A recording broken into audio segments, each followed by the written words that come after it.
I'm here today with Daneen Akers. Daneen is a writer, documentary filmmaker, teacher, and mother who believes deeply in the power of stories. Her latest project is Holy Troublemakers and Unconventional Saints, an illustrated middle grade anthology featuring original portraits and profiles of people of faith who worked for love and justice in their corner of the world, even if it rocked the religious boat. The book is published by Watchfire Media, a nonprofit 501c3 public charity. Watchfire Media produces educational books and films that provide needed resources and fosters community for the spiritually unconventional. They are a resource for progressive, cautiously Christian, seeker parents, and others who have children in their lives who want to raise kids who are comfortable with the big questions, awed by the beauty of the world and per people, and ultimately committed to love, kindness, courage, and justice. So Daneen, it's really wonderful to have you here to be able to talk about this fantastic book. Thank you so much.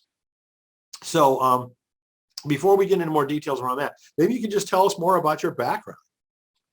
Sure. I feel like I'm one of those people who sort of hilariously has had a lot of careers. They work together a little more than I might have imagined, but I started off as a teacher, an English teacher for middle grades. I've taught everything from middle grades, high school, and college. I eventually got my MA in English back in the days when we lived in San Francisco at San Francisco State. And that was a really wonderful process. But at the same time, right after I graduated, I had my first child. And it was not a time when I was capable of adjuncting at 3 different universities to try to work that game. And I knew friends who were far more qualified than I was and who weren't having an easy go of that. And I just couldn't figure out how to do that with a, nursing infant. So I ended up joining my husband, my spouse, Stephen Iyer, who does documentary film. He'd been teaching and producing documentary film, and we worked on a project together that ended up being actually a decade worth of work. It was, we were in partnership with the San Francisco Film Society at the time, and it was a feature documentary exploring and telling the stories of LGBTQ people from our heritage denomination. Called Seventh Gay Adventist, which is either a clever or offensive title, depending on your perspective. But it was a wonderful project, actually. I would not change it for the world, even though it had some incredible hardships, including the Seventh-day Adventist Church, which had been our heritage denomination, threatening to sue us, and quite a bit of stress over the title of the film, which was actually a working title until I got the cease and desist letter, and I was like, no, this is the title of the film. Well, good for you. And then, so that was a huge effort that ended up being over a decade of filming stories, screening the film, helping to lead discussions, and then some companion projects that came along with that. And eventually that resulted in us leaving our church, our heritage denomination. And I found myself very much in that space that I think a lot of people know of, having deconstructed the faith that actually in my family goes back 5 generations, and having a young child and trying to figure out, what am I going to share with her? And the vast majority of books that I grew up reading that had anything to do with faith, I no longer felt comfortable sharing, besides really wanting a strongly inclusive LGBTQ affirming posture. I also no longer believed in substitutionary atonement. And, my daughter was noticing that all the angels were white, blue-eyed, and blonde, and things that I really didn't see a lot of options that I wanted to share. And so eventually the idea for this book came to me. It was largely inspired by Goodnight Stories for Rebel Girls. I'm not sure if you saw that, but it's also a beautiful anthology with a lot of different art and profiles of, rebel women who've made history in one way or another. And I loved the book, loved the project, and thought, goodness, I wish there was something like this that had something to do with faith that I would love to share with my daughter. And at that point, I had a second daughter as well. And gradually, this idea came to me, largely inspired by Bayard Rustin's concept of angelic troublemakers, that every community needs angelic troublemakers so that the wheels of the status quo won't work. But he was very committed to nonviolence work. And so the idea kind of took hold of me and wouldn't let go. And eventually the book came to be, and it's been a really great project. Oh, I can imagine, and it's just a beautiful, wonderful book. We'll talk about that in more detail here in a minute. But I'd love to hear about Watchfire Media. Sure. As you know, a lot of the folks that will see this interview are aspiring authors. And so the whole question of, do I go the traditional publishing route? Do I go self-publishing route? Do I independently publish? What are all the different options, right? Clearly you looked at that and decided to, if I understand it correctly, start your own company. Correct. In some ways, Watchfire Media had also published our documentaries. Okay. So we really decided that back in the day of doing documentary film, looking at the distribution options, that we felt that given the niche nature of the project, that we could reach the potential viewers who wanted to see this film probably better than most any distributor could. So we did choose independent publishing, distribution would be the word, in film. And so we just expanded that. And by we, I mean my spouse, who's also part of this nonprofit. And so, we've been doing this as a nonprofit for several years. And in many ways, that structure has been incredibly helpful for book publishing. So we are our own press, and eventually I will probably get enough capacity and funding to publish some other authors as well. Good. I have a few other books in the works that I'm working on. But one of the reasons why I chose, and I don't even call it self-publishing so much anymore, and there really is, there's a whole market of self-publishing that is honestly just a big scam. It's just some vanity label trying to lure you in, and they promise, some things that are they've hijacked that term, They really have. It used to be that self-publishing was more what I call today independent publishing. Correct. But there's all these companies that hijack that term, and, a lot of a buyer beware, kind of situations. Absolutely. So my opinion is that writers are expected to hustle so much these days anyway. You will not get a book deal with any publisher, large or small, right now if you don't have a platform and you're not willing to go out there and really hustle a book. So I just thought, why give the vast majority of the profits to a publishing company that's doing something that I felt that we could figure out how to do ourselves? It's not exactly documentary film, but it's also not entirely unrelated. You're still looking for quality designers. You're looking for a press. You're looking for some things like that. So I found, I also had a strong vision for the art in the book. I just happened to open one of my favorite works of art, Maria Mulkara, who was just this incredible pioneering transgender Muslim activist in Iran. And so I wanted to have really amazing art, and I wanted to work with different artists. So so here's this one's watercolor, which is, different. There's embroidery in here. There's a whole lot of different art styles, and I knew that the average publisher would never ever let me have anything to do with the art process, and would certainly not want to work with a variety of artists. That's kind of a nightmare for them. This one is like a ink block printing. Anyway, so there's about a little more than 24 artists whose work is in this book, which was an organizing nightmare. I know why publishers normally wouldn't do that. Every single one has their own method of how they want to communicate and how they want to deliver files, and that was a lot of project management work that I couldn't get into the writing space and the art management side together. They were sort of separate energies, but I was really wanting that diversity of art. I felt in some ways it's sort of like a compilation mixtape where you have, different types of songs rather than just one artist the whole way through. And I also knew I wanted to use like really high quality paper. This is great quality paper. The texture of the cover is that glossy feel to it. The press that I use is actually the same press that Rebel Girls used. Goodnight Stories for Rebel Girls used for their original run. It's a Canadian worker-owned co-op. Interesting. I loved the fact that they were a worker-owned co-op. I felt that fit well with the ethics of the book. They use, sustainably farmed paper and all kinds of things like that. So the thing is, if you have enough hustle capacity to market a book, the likelihood is you might have this capacity to figure out the back end of the book too. You need a high quality designer. You need to hire some editors to help you, like Jennifer Grant, who I know.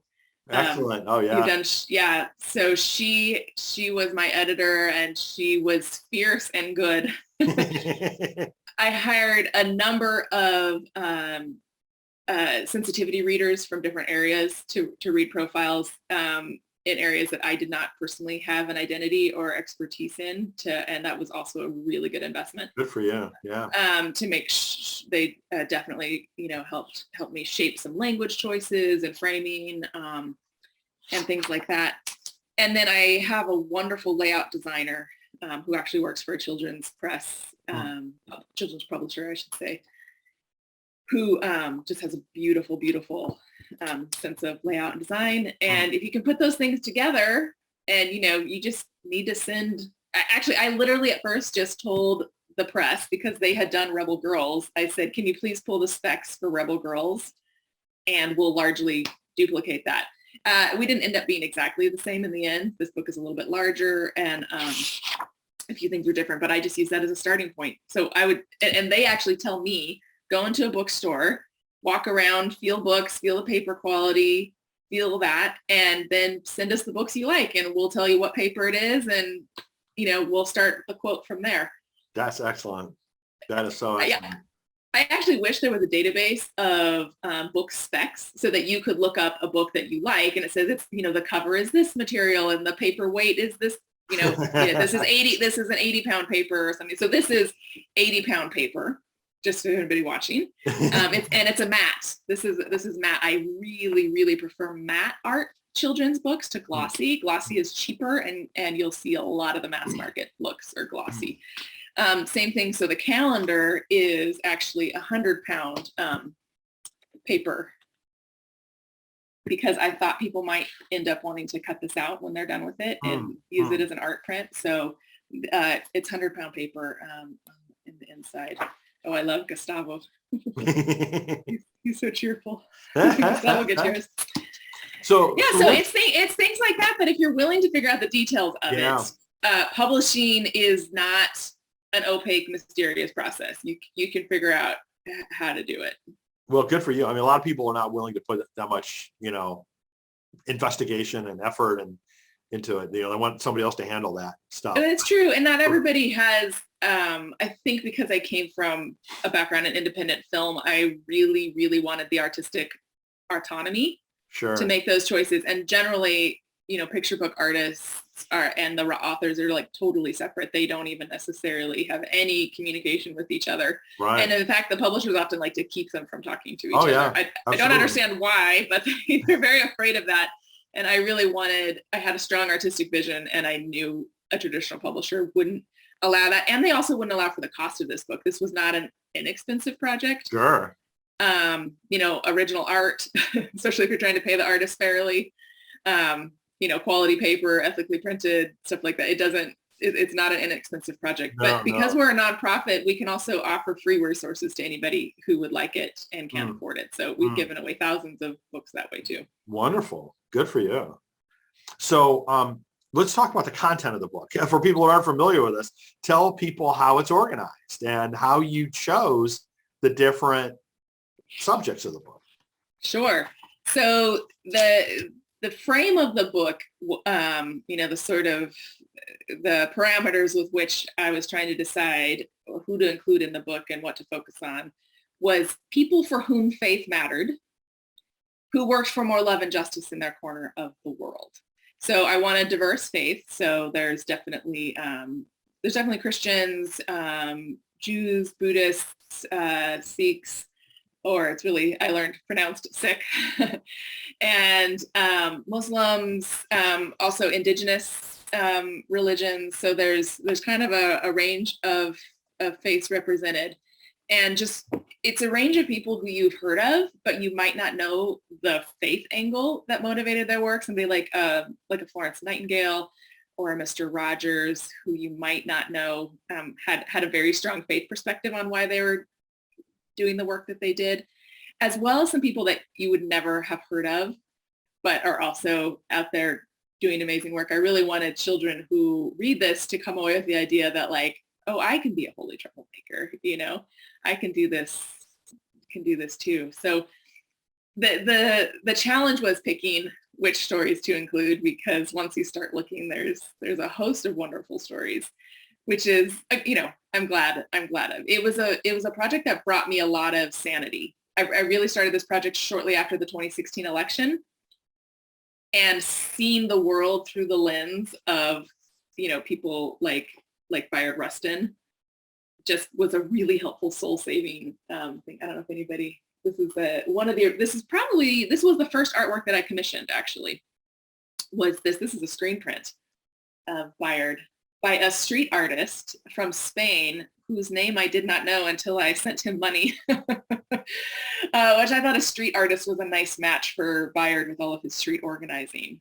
That was another fun thing I could do as the artistic producer of the book too, is try to match the profilee with the artist. Yeah. So for example, a really neat story that I only recently heard is that Caitlin Curtis, who, let me see if I can, it's alphabetized, so I'm trying. Here we go. So she's a poet, a speaker, and she speaks a lot. She's also Potawatomi Indigenous. And this portrait of her was done by another Indigenous woman, including, actually, she's partially Potawatomi, so they have the same tribal identity. And she recently shared on social media this picture and said this was the very first time she had seen herself through another Native woman's eyes. I saw that. And I thought that was just a wonderful, this made me feel very warm and fuzzy inside, because I love that the book helped facilitate that. And it was just really neat trying to match those things together. So, for a subject who identified as LGBTQ, I tried to find an artist who also shared that identity, and things like that were really special connections to make there. And that's something that if you are working with a traditional publisher, you'll have absolutely no control over. But your book is a very unconventional book and a very unconventional approach compared to most books, which is just wonderful. I mean, and the result of it, as I said before, is just incredibly beautiful. And, I know the people that I've spoken to love it. It's been a slow project. And I think, you've probably heard the thing, what is it? Fast, cheap, good. You get to pick two. Right. Oh yeah. Well, as an engineer in high tech, that was constantly bandied about. Yeah. So I'm not fast. It's sort of a thoughtful process. And I have two children who need a lot of my time. My youngest starts kindergarten this week. So I haven't had an enormous amount of time to do it. The process by which I actually ended up finding the time to research and write it, which was really different energy than the art management side of it. I ended up having to procure all the art first. So I commissioned all the art first, and then I wrote the profiles for the vast majority. I had written a few before the Kickstarter, just to get a sense of it and to see if I could do it. Because middle grades writing, is a different type of thing. And I actually feel like it was I think I wrote a better book because I was required to make things extremely concrete and in their simplest form, which, things like describing liberation theology or womanism. So I'm actually incredibly proud of the glossary. It actually was the hardest thing to write. It has everything from like womanism, original sin, and original blessing, which I love, having them next to each other, nonviolence, patriarchy, monks, or my favorite was trying to describe evangelical Christian, which hardly anybody can agree to what that means. Hebrew scriptures, gender, Genesis origin story, Imam, things like that. I love that that comes up in the glossary, and I love imagining the conversations that arise because of that. But the way that I could write was I would go to a coffee shop near us at 6:00 in the morning. Wow. I made sure my Wi-Fi was turned off. And I would get my favorite coffee, and I would sit there for 3 hours, 3 days a week. So my husband could flex his work schedule so that he didn't have to work until like 9:30, 3 days a week. And I would just sit there and write solid. And I would force myself not to go on the internet for anything. If I had a question about a date or something like that, I would just write in parentheses, look up, blah, blah, blah, and write myself little notes throughout. But otherwise, I found that I would just be completely scattered, and I would never get back to the flow, which is what we're all trying to find. So I could not find the flow at home.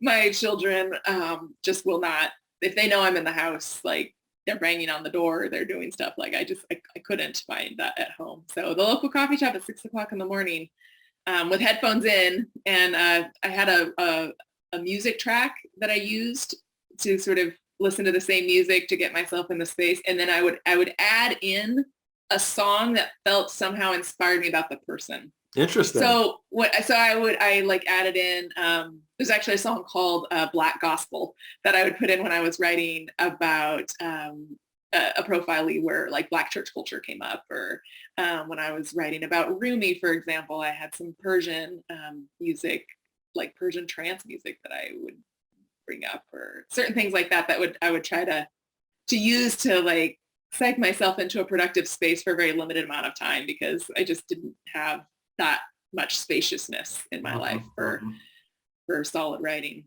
Wow. What an amazing project that was. I can see why it would take a long time. I mean, because of all the work that you put into it, all the diverse, things you were trying to accomplish all at the same time. Yeah, it definitely, I'm trying to think so the idea came shortly after the 2016 election, I think that Christmas season. And actually, my oldest daughter, had asked me for Christmas as a present to her to turn off my phone. Wow. So I had actually logged off, like I had deactivated all my social media. And I think I was still using the phone for texting, but basically that was it. And it took about 3 weeks, I think, before my brain stopped being in that like always aware or imagining what I might say in response to this or post to this. And it really, that sort of hyperactive, brain jumping around in there, took a while to let go of that energy. And I was on a solo walk, which was a rare thing. At that time I lived near the beach in Southern California, and went for a walk by myself, and like the idea came to me. And wouldn't let go. And I had to do a lot of convincing with my spouse, because at that point we had been producing documentary films together, and this was a very different type of project. And I knew that we only had the energy for one creative project at a time. There's also the work that is currently paying your bills, and especially with young children. So it took some negotiating to sort of call forth. I'm an Enneagram 2. I don't know if you're into the Enneagram, but it can take a lot for us 2s to finally be like, actually, I have a need. And this is what it is. So that was Christmas, right around the end of December time period. And I think we did the Kickstarter that summer. And then I would say it was about a 2.5 year process. So talk about the Kickstarter a little bit. How did that work out for you? Yes. So I had previously run 2, maybe 3, kind of depends how you count it, crowdfunding projects related to our documentary film work. So I wasn't unfamiliar with it. And I'm a huge believer in crowdfunding for a creative project, because it really focuses a potential audience to support a project in a 30-day window is all. I think we've only done 30-day projects. I only do all or nothing campaigns because it lets you know if the idea has a market. Hmm. And if it doesn't, I always feel like when people, I mean, it's one thing if it's like a nonprofit raising money for its ongoing operating expenses, but if you're actually talking about a project that you say needs this amount of money to happen, then I always wonder, well, what are you going to do if you only get half that? Yeah. You said you can't do the project. So yeah, so I'm kind of a believer in the all or nothing approach to crowdfunding for a project like this, because you test the idea. You can think you have an idea that other people are going to resonate with, but you have to put it out there. And it is completely exhausting to run a Kickstarter. It is all you do for a month. And you really need a creative person that's helping you. Like I had a designer who has helped with a bunch of projects before, and she was creating new graphics daily to, post about goal progress or put things out there, or endorsements would come in, or like you have to have fresh content to share almost every day in that process. But we had, and there's actually a bit of a calculation you can do that we have learned from doing film, that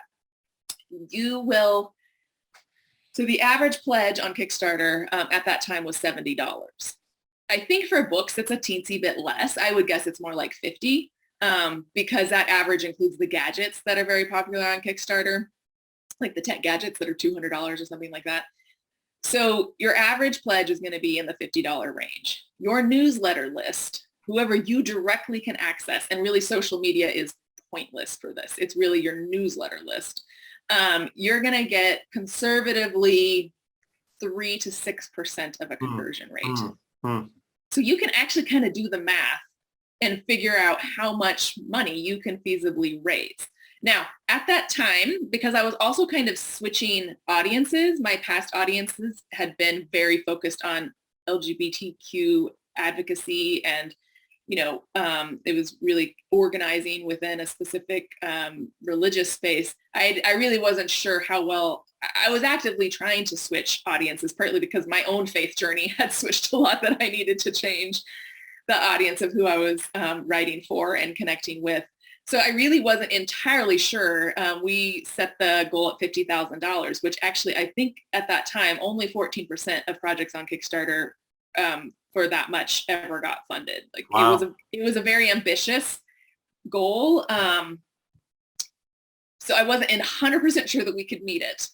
But I felt like the idea had energy. It had energy for me, and I've sort of learned over the years to follow the energy.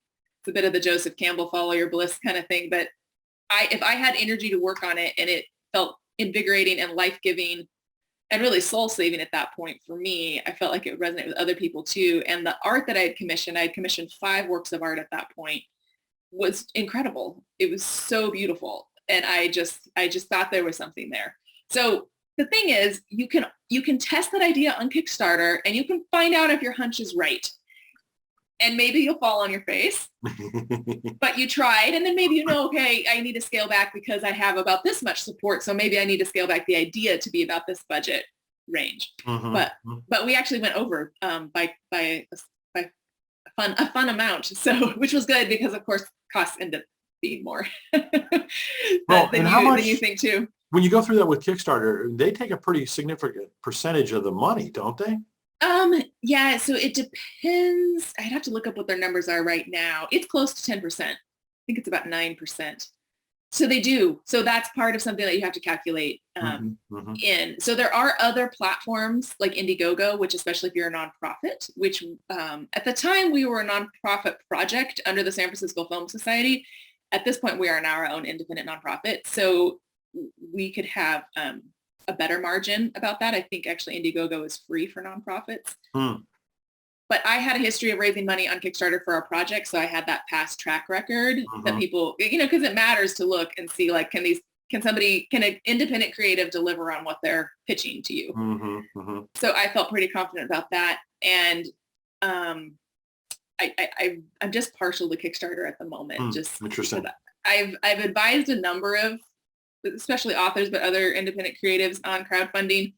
And I feel like Kickstarter sort of does it a little bit better than the other ones. I don't like that other places allow you to be either all or nothing or whatever you raise. I feel like that's confusing to the supporters of a project sometimes.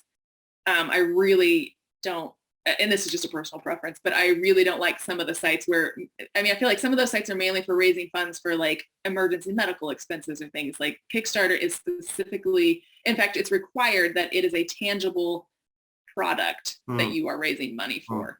So it's very niche down in that way. And I really resonated with that, partly because of how much it made me focus the idea. And developing a pitch page for a Kickstarter is a really difficult but incredibly good process to go through as a creative. Like you really have to hone down your idea and your ask. And it's not a pleasant process, but I find it a good forcing function. It's a highly productive process. So interesting.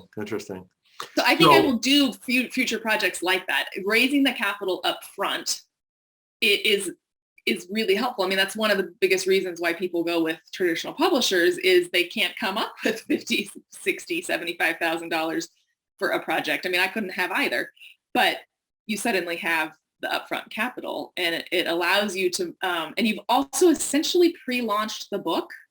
Like that's a pre-sale process. Yes. And so, for example, I did absolutely nothing for the launch of the book that anybody would advise that you should do, because there was already a built-in, I already had, I think it was 1,200, I can't remember if it was 1,050 or 1,250 backers for the book. So you already have your pre-sale, team built there. But again, it is a completely exhausting process. You should have absolutely nothing on your calendar for the time of a crowdfunder. It's all that you can do is to keep on top of that. And in addition to launching it online, honestly, the biggest things will come from personal asks, like direct email asks. And then you just have to hope you have an idea that people will share to their audiences. And again, they're going to get smaller and smaller conversion turnover. So you'll get the most conversions from your list, and then they will get increasingly smaller versions from their list because they trust you, but their audience might not know you. Sure. So but the book at this point has sold, I don't actually know how many digital copies it has sold, but it's sold almost 8,000 hard copies. Wow. That's a lot. So for a small press, that's a great run.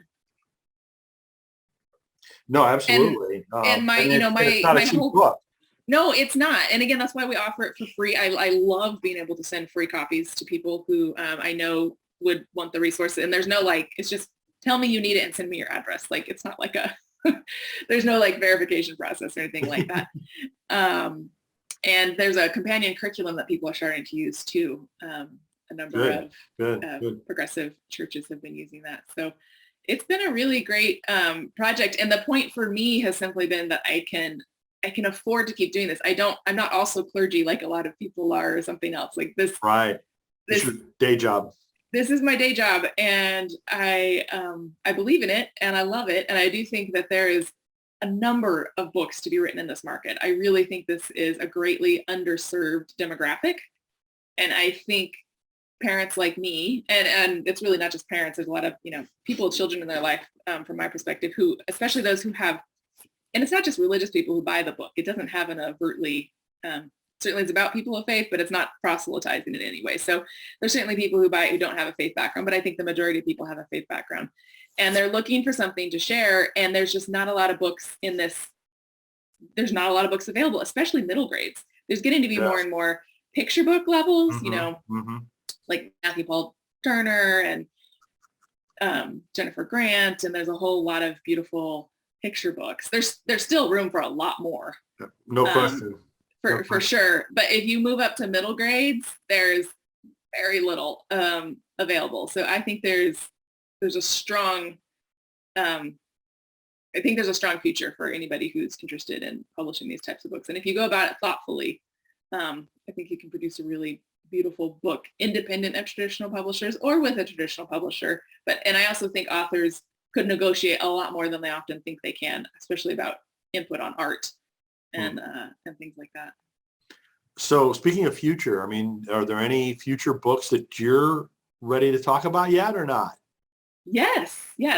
And like I said, I'm super excited. My youngest is fully vaccinated and going to kindergarten. So this is going to be, Yay. this is going to be wonderful for my expansive capacity.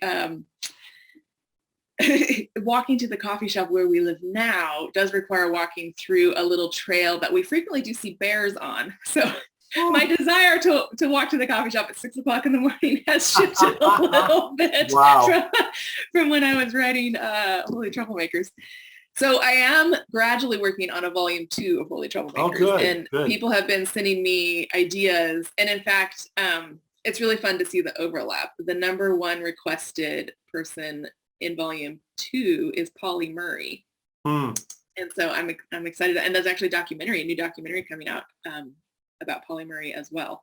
So I'm excited about that because Polly Murray really was working alongside Bayard Rustin and those other civil rights leaders, but as a woman didn't get very much. And there's a, I'll have to figure out how to talk about this. I have to do more research, but if Polly were alive today, Polly might identify as transgender. So there's some really, and Polly's from North Carolina, which is now my home state. So I'm very excited to get to do some research about Polly. I'm going to be doing a picture book that is an introduction to children to the divine and feminine form. It's called Dear Mama God. Cool. And I already have the illustrator. That will be one illustrator. I do think picture book age ranges need actually just one illustration style in general. I think developmentally that's more appropriate for that age of children.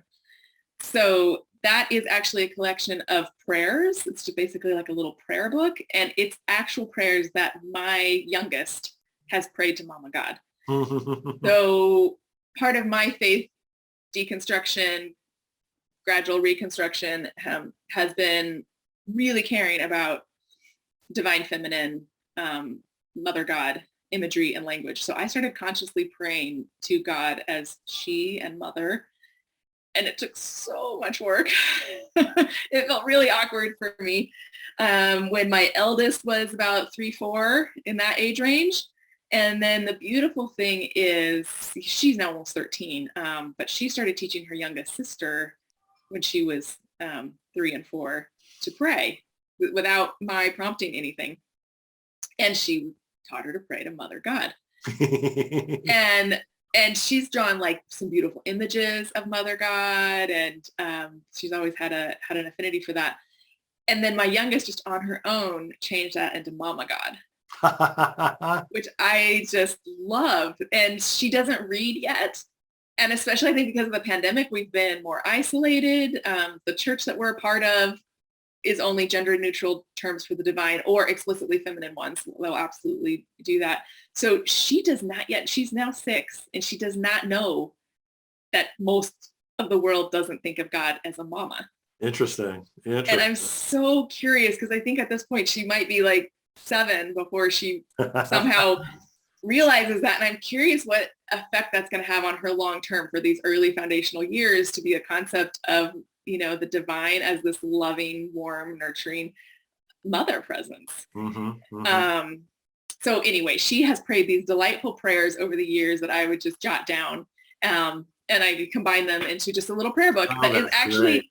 It's not that revolutionary except for the fact that it's addressed to Mama God.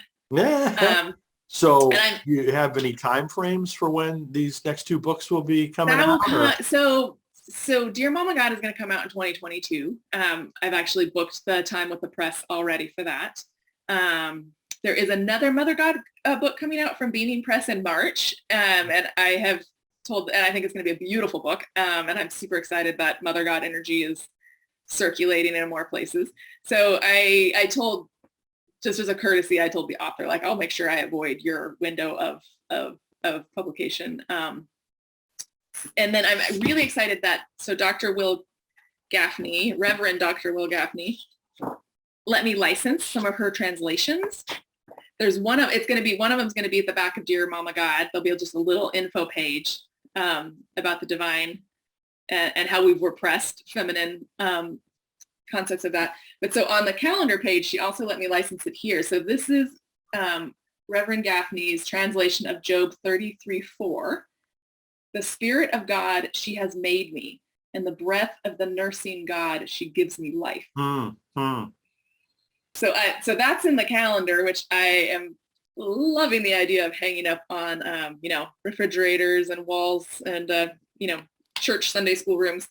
And then, so that will be in the back of the picture book. And then I'm going to do a middle grades book that's also an introduction to the divine and feminine form that will be a little more complex in what it gets into. And it will also include a variety of artists in the way that Holy Troublemakers did.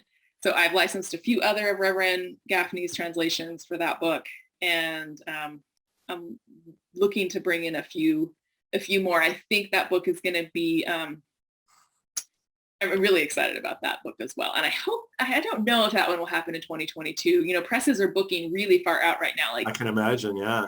Yeah, they've had the supply chain issue. Yep. And then also presses like ours, which is Canadian, many of the publishers have tried to shift to North American presses so that they avoid the problems with the ports. Yep. So our press has just been slammed. So we have to book pretty far out right now. There's a Bayard Rustin picture book coming out called Rhymes with Inspired, because Bayard inspired. A lot of people say Bayard, so I thought it was a fun. So actually Jennifer Grant helped come up with that title. So that book will be coming out, I hope, in 2022. There's going to be a poetry devotional kind of book for middle graders. Wow. So poetry has sort of been my main spiritual practice in the pandemic. I found that I couldn't read.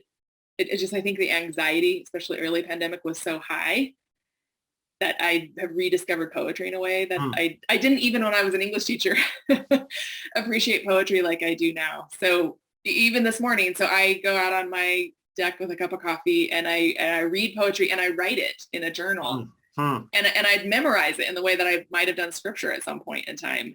And it's been a really powerful practice. Somehow I think poetry is a bit like music. It moves past our sort of logical brain. And again, it gets to you on an emotional level that can be harder to access. So part of me has thought, and what's funny is I noticed that my books are aimed at my daughter's ages. So I have a middle grades daughter and I have a picture book age daughter. So Dear Mama God is going to be for the younger kids. And then devotional books for middle grade or early high school ages are largely, awful. Yeah, non-existent. I mean, they're non-existent, or they're just like hyper evangelical. It's I started reading one that a family member gifted my older daughter, and she just felt terrible reading it. It was all the original sin kind of, you need, you need a blood sacrifice for God to be okay with you kind of idea. And she just did not resonate with it all. Of course, it's full of he's, only male, masculine images for the divine. So I'm really excited about that one, because I don't know why adult poetry books, we've suddenly decided you don't get artwork with. All the kids' poetry books have beautiful art, incredible watercolors. There's all kinds of wonderful editions of children's poetry books. And somehow when we get older, we'd stop doing that. I'm sure it's a cost thing and what's more expensive, but I think any type of writing poetry deserves beautiful art along with it. And then down the road, I really want to do a nonviolent atonement Easter book, as well as a book that shows Eve as a heroine. So my read of Eve and the Genesis poem is very much it's in line with Danielle Shor's Original Blessing book, for sure. Yeah. That book, Original Blessing, was really wonderful for me. And I know Tracy Smith has a Faithful Families coming out. That's Yes. Easter with a I don't think there's, I know there's not a nonviolent atonement message in there, but that's not confusing. So I'm excited about that one too. But I think a picture book, Amelia Dress Richardson has an Easter book. This is the story of Easter. But again, I think we need shelves full of Easter options that don't make kids feel guilty for their sins killing Jesus. And so, I think the Eve story needs some redeeming, especially for girls and women as well. Sure. So I read it. I read it as a, what's the word I'm looking for? It's a story about humans evolving consciousness, in my opinion. And the choice to know good and evil is a very difficult choice. It's awareness. Our siblings in the animal kingdom don't stress about the ethics of killing something for food, or, they don't have that consciousness, that awareness that is actually a great burden and a source of a lot of anxiety, to think about the ethics of what we do, and have that knowledge. So I really see Eve as a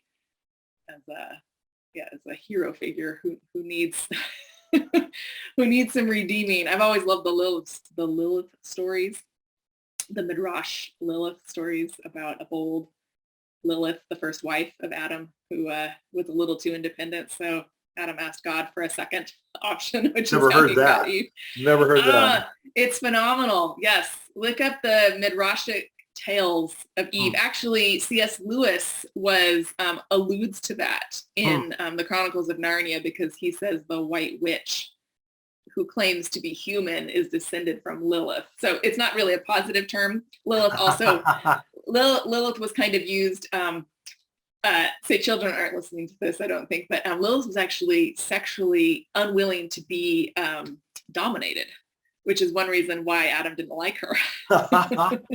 Goodness. So Lilith was often used sort of as a, be careful or Lilith will come get you kind of scare tactic. But the Lilith Festival, the musicians that did that, the female musicians who did that, were inspired by the Lilith tales. And anyway, so I think Eve and those sort of the first woman stories could use some redeeming in our culture.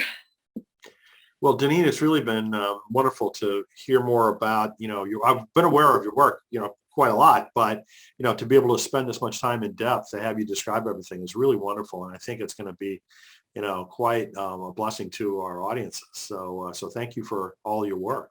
Oh, thank you for all the resources you provide. They're phenomenal. And I hope to make it to the Atlanta conference. That would Good. Be probably the first conference in person that I've been to. Yeah, well, it's the first conference in person that I've done for quite a while too. Yeah, well, we'll see. At the moment, I feel like spring will feel better, so I'm hopeful. Hopefully. Yeah. Well, good. Well, thank you again, and best wishes for all of the great work that you're planning going forward. It's so wonderful to hear. Thanks so much.